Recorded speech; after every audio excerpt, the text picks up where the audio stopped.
Don't breathe 2 2016 में आई American horror thriller don't breathe का सीक्वल है, जो बहुत ही फेमस हुई थी, जिसका फुल एक्सप्लेनेशन मैंने अपने चैनल पर डाल रखा है। इस वीडियो को देखने से पहले मैं रिकमेंड करूंगा कि आप पहले उस वीडियो को देखें, लिंक मैंने डिस्क्रिप्शन में डाल दिया है। तो चलिए दोस्तों, बिना किसी देरी के वीडियो स्टार्ट करते हैं। कहानी की शुरुआत पहले पार्ट में द ब्लाइंड मैन के घर हुई चोरी की घटना के 8 साल बाद शुरू होती है। हम देखते हैं एक छोटी बच्ची जंगल में किसी से बचकर भाग रही होती है और एक कुत्ता भी उसके पीछे लगा होता है। भागते भागते वो एक गाड़ी के पास पहुंचती है, जहां वो गाड़ी की सीट पर रखी गन को उठा लेती है। तभी वहां द ब्लाइंड मैन आ जाता है और वो उस बच्ची से कहता है, तुम पकड़ी गई। तब हमें पता चलता है कि ब्लाइंड मैन उसे ट्रेन कर रहा है और उस बच्ची का नाम फोनिक्स है और वो ब्लाइंड मैन की बेटी है। अगले सीन में हम देखते हैं फोनिक्स अपने पिता के बाल काट रही होती है और पूछती है, घर में माँ की एक भी तस्वीर क्यों नहीं है? जिस पर ब्लाइंड मैन जवाब देता है, आग में सब कुछ जल गया, मैं बस तुम्हें ही बचा पाया।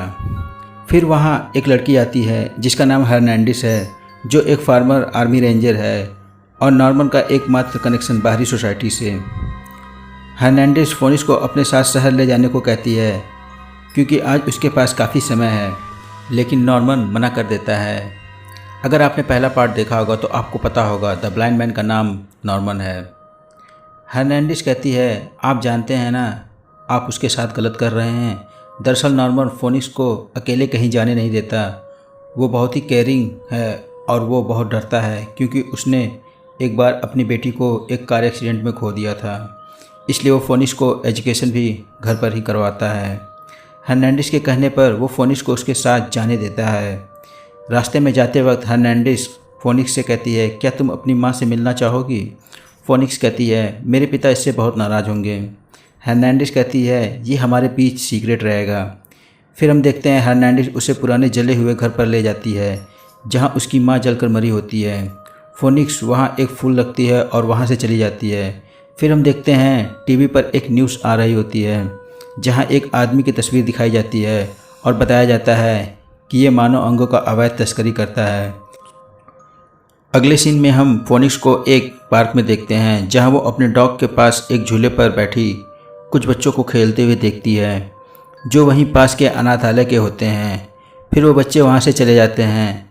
फोनिक्स भी हर्नांडिस के पास जाती है और गाड़ी में बैठने से पहले वो वॉशरूम जाती है। वॉशरूम में उसे एक आदमी मिलता है जिसका नाम रेलन है, जो उससे अजीब तरीके से बात करता है। तभी वहाँ फोनिक्स का डॉग शैडो आ जाता है। फोनिक्स कहती है, मेरे रास्ते से हट जाओ, नहीं तो ये तुम्हें मार देगा।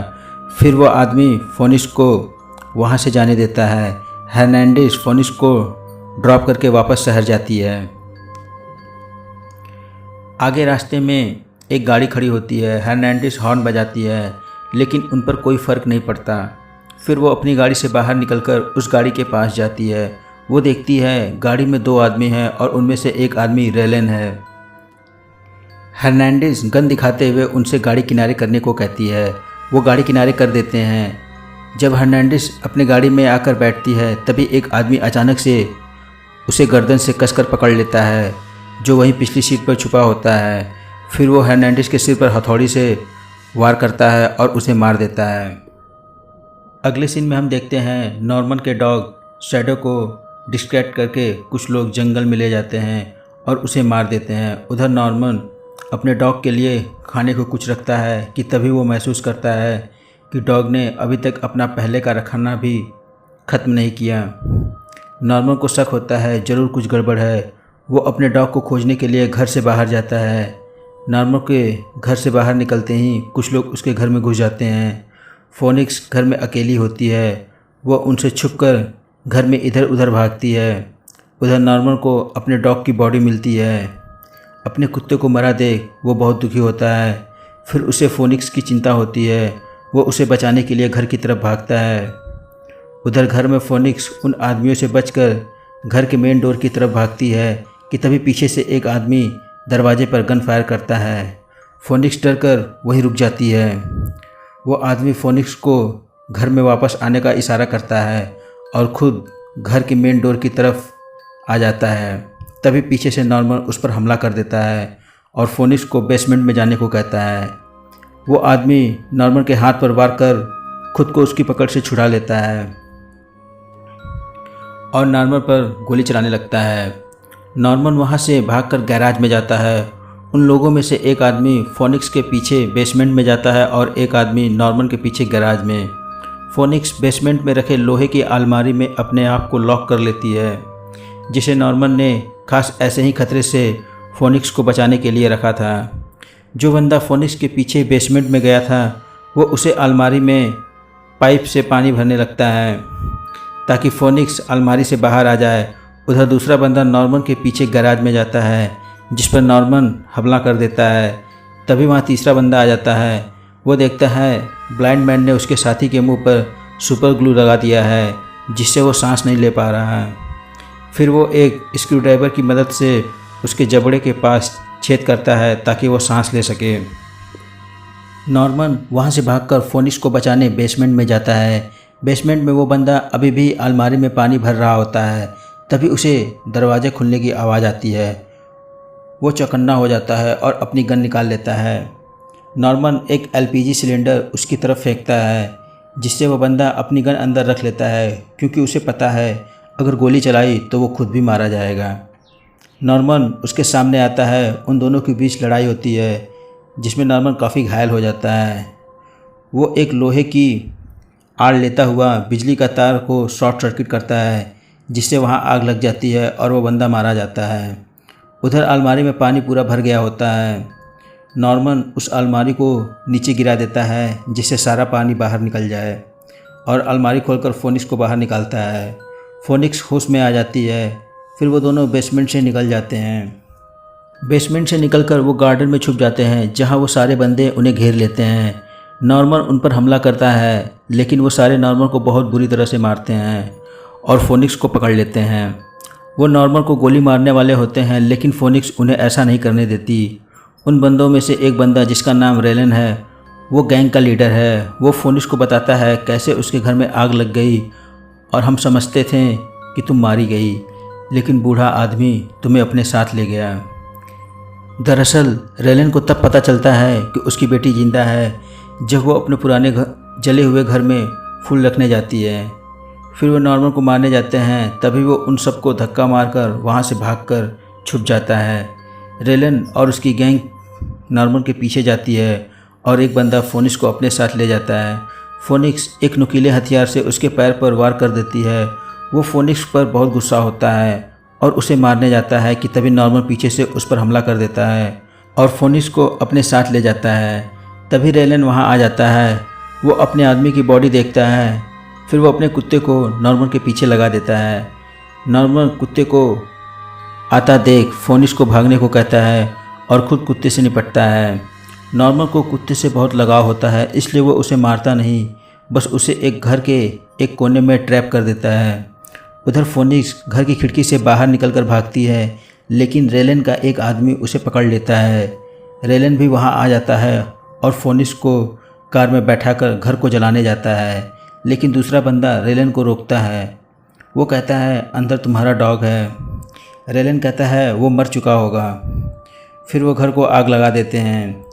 अंदर घर में नॉर्मन डॉग को कैद से आज़ाद कर देता है और ख़ुद भी घर से किसी तरह बचकर निकल जाता है।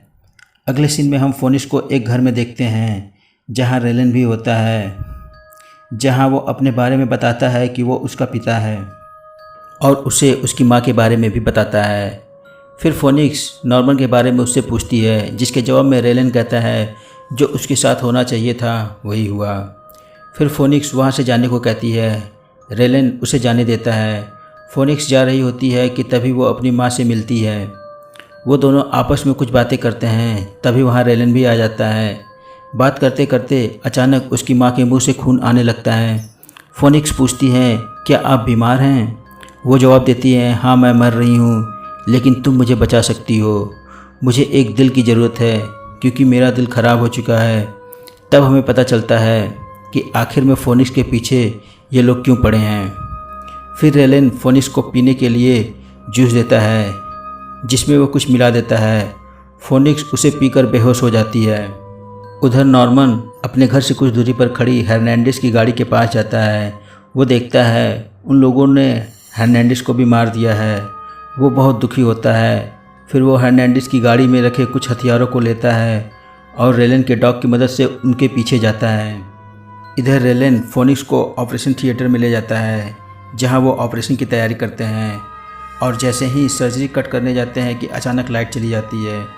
फिर रेलन अपने एक बंदे को लाइट चेक करने को बोलता है। वो लाइट चेक करने जाता है। वो देखता है लाइट का मेन स्विच ऑफ है। वो उसे ऑन करता है। लाइट जलते ही हम देखते हैं नॉर्मन उसके पीछे खड़ा होता है। उन दोनों के बीच लड़ाई होती है। नॉर्मन उसे मार देता है। उसकी चीखने की आवाज़ रेलन और उसके आदमी सुनते हैं। वो समझ जाते हैं कि ब्लाइंड मैन यहाँ आ चुका है। रेलन सोचता है कि आखिर वो यहाँ तक पहुँचा कैसे। तभी उसके सामने उसका डॉग आता है और रेलन समझ जाता है कि वो उस डॉग की मदद से यहाँ आया और वो अपने डॉग पर गुस्से से गोली चलाने लगता है। डॉग वहाँ से भाग जाता है। रेलन के 4 और आदमी नॉर्मन के पीछे जाते हैं। वहाँ पहुंचकर वो देखते हैं नॉर्मन वहाँ गिरा पड़ा है। जैसे ही वो उसके करीब जाते हैं नॉर्मन उन पर गोली चलाता है और 3 बंदे मारे जाते हैं। उधर रेलन फोनिक्स और उसकी माँ को लेकर भागता है। चौथा बंदा नॉर्मन पर गोली नहीं चलाता और उसे बताता है कि वो फोनिक्स को मार देंगे, तुम उसे बचा लो। नॉर्मन उनके पीछे जाता है। रेलन फोनिक्स को लेकर जा रहा होता है तो उसे कुछ हरकत महसूस होती है। वो तुरंत गोली चलाता है तो देखता है गोली सर्जन को लगी है और वो वहीं मर जाता है। फिर नॉर्मन वहाँ स्मोक बम छोड़ देता है, जिससे रेलन को कुछ दिखाई नहीं देता।